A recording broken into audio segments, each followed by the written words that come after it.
সেদিন দুপুরবেলা আমার বাড়ির সামনে একজন কাকু আসে, বিভিন্ন জিনিস নিয়ে আসে, উনি এগুলো মাখা বানিয়ে দেয়।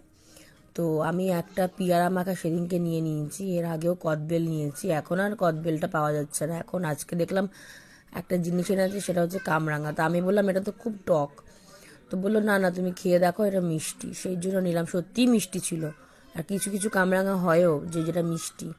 তো এটা তো খুবই সুন্দর করে দেখো ছালগুলোকে ছাড়িয়ে ওপরে শিরগুলোকে ফেলে বিট নুন দিয়ে লঙ্কা দিয়ে মশলা দিয়ে মেখে দিল, কাসুন্দি দিয়ে। ভীষণ সুন্দর ছিল মাখাটা, দেখতেই পাচ্ছো। তো আমি বললাম যে একটু ভালো করে কাসুন্দি দিয়ে মেখে দাও, আর পুদিনা ধনিয়া জলও দিয়ে দিল।